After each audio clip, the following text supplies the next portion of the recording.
Friends, இன்றைக்கி வெங்காயத்தாளில் பொரியல் பண்ண போகிறோம். டிஃப்ரெண்ட்டாக வீடியோ முழுசாக பாருங்கள். அதுக்கு முன்னாடி நம்ம லோட்டஸ் குயின் சேனல் பார்க்குற அனைவருக்கும் ரொம்ப ரொம்ப நன்றி.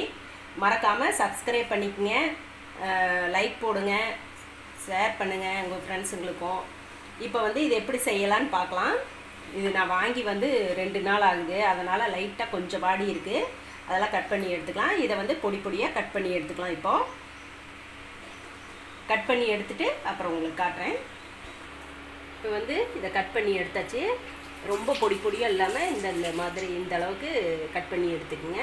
இப்போ இதை தாளிச்சுக்கலாம். இப்போ இந்த மாதிரி பாத்திரத்தை வச்சுக்கலாம். வச்சுட்டு எண்ணெய் ஊற்றிக்கலாம் தேவையான அளவு. இப்போ எண்ணெய் காஞ்சிருச்சு, கடுகு போட்டுக்கலாம். கடலைப்பருப்பு ஒரு 1.5 ஸ்பூன் போட்டுக்கலாம். நீங்கள் அதிகமாக வேணாலும் போட்டுக்கலாம், நல்லா தான் இருக்கும். அது பொடியிறதுக்குள்ள இப்போ பெரிய வெங்காயம் போட்டுக்குங்க இதுக்கு. ஏன்னா வெங்காயத்தாளுங்கிறதுனால ஹாட்டாக இருக்கும்.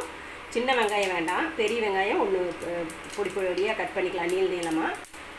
வரமிளகாய் போட்டுக்குங்க, கருவேப்பிலை, பீன்ஸு, கேரட்டு ரவுண்ட் ரவுண்டாக கட் பண்ணிக்கலாம். இப்போ வெங்காயத்தை போட்டு வதக்கலாம். வெங்காயம் வரமிளகாயும்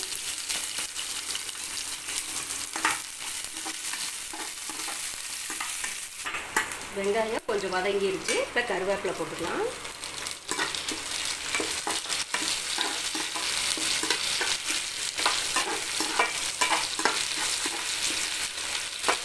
கருவேப்பிலை போட்டு பீன்ஸும் கேரட்டும் போட்டுக்கலாம். போட்டு கொஞ்சம் நேரம் நல்லா வதங்கட்டும்.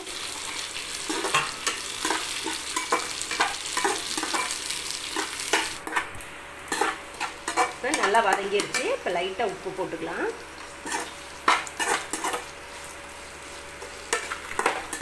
உப்பு போட்டுட்டு இப்போ வெங்காயத்தால போட்டுக்கலாம்.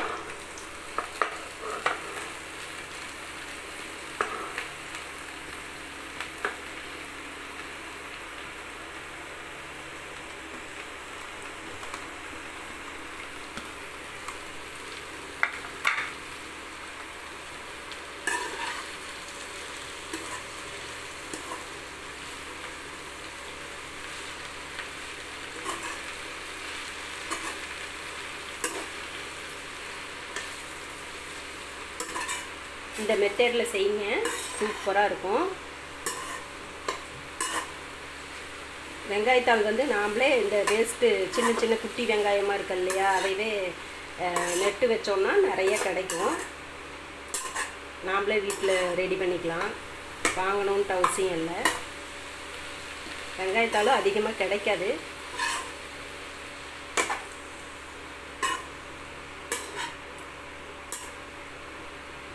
கொஞ்சம் நேரம் அப்படியே வதங்கட்டும்.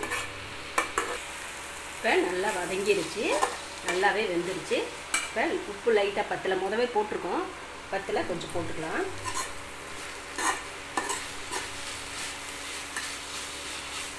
கொஞ்சம் போட்டுட்டு இப்போ தேங்காய் ஒரு பல் எடுத்து மிக்சியில் அரைச்சி எடுத்து வச்சுருக்கோம். இது முட்டையை காய் சீவுறதில் இதில் சீவி எடுத்து வச்சுருக்கோம். 2 முட்டை. இப்போ இதை இதில் ஆட் பண்ணிக்கலாம்.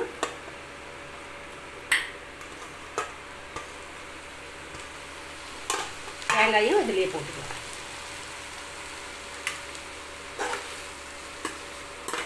குழந்தைங்களுக்கு இந்த மாதிரி செஞ்சு கொடுங்க, சூப்பராக டிஃப்ரெண்ட்டாக சாப்பிடுவாங்க. நல்லாயிருக்கும், டேஸ்ட்டும் அருமையாக இருக்கும். இந்த மெத்தடில் செஞ்சு பாருங்கள். கொஞ்ச நேரம் அப்படியே இருக்கட்டும், வேறு பாத்திரத்தில் மாற்றிக்கலாம். இப்போ வெங்காயத்தாள் ரெடி ஆயிடுச்சு. இந்த மெத்தடில் செஞ்சு பாருங்கள். செஞ்சு பார்த்துட்டு மறக்காமல் கமெண்ட் பண்ணுங்கள், ஷேர் பண்ணுங்கள் உங்கள் ஃப்ரெண்ட்ஸுங்களுக்கும். மறக்காமல் பெல் பட்டனை கிளிக் பண்ணிக்கோங்க, லைக் போடுங்க. அடுத்த வீடியோவில் வேறு ஒரு டிஷ்ஷோடு பார்க்கலாம். தேங்க்யூ.